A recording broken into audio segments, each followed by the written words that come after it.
So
welcome to today's training session.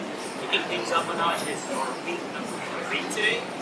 We got our secondary squat and main deadlift day. So last time we were at this day last week, we kind of had that small tweak, small injury to our back. So today feeling pretty good coming into the session. 1 week removed from the injury.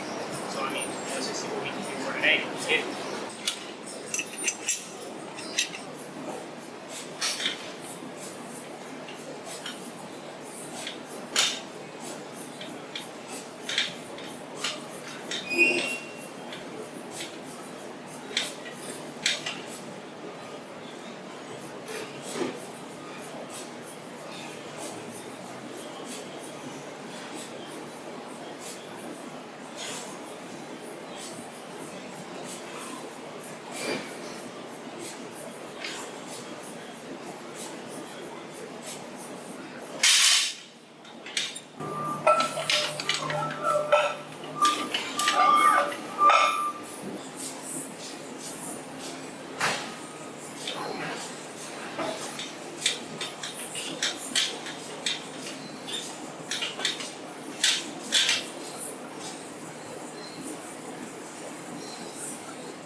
But y'all making money, see, so y'all want my hungry ready for me, I got a rhyme. I'm a little fool with sound, and my sound is down by the underground. I'm looking for all the MC you got in the show, so that's let me introduce myself. My name is Humpty, pronounced by Humpty. Yo, my name is all to funk me. And I'm a rapper to the top 10, please allow me to bump me. I'm 7 tall, yo, and it's like Humpty. You're gonna fall in the stereo.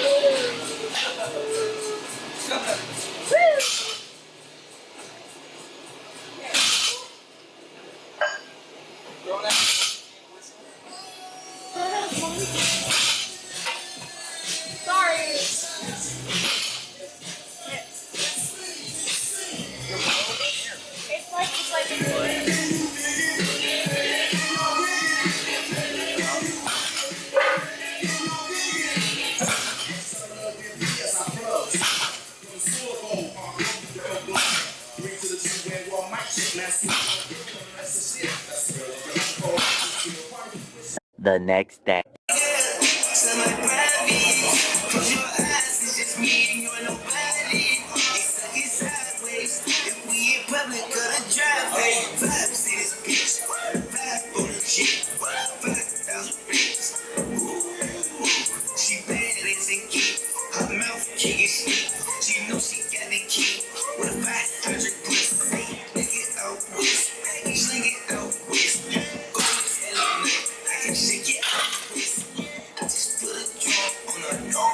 So you guys seen the last 2 training days of the week, the Friday, Saturday training day. My training week actually technically ends on Sunday, but I'm not going to record Sunday. It's a super easy chill session.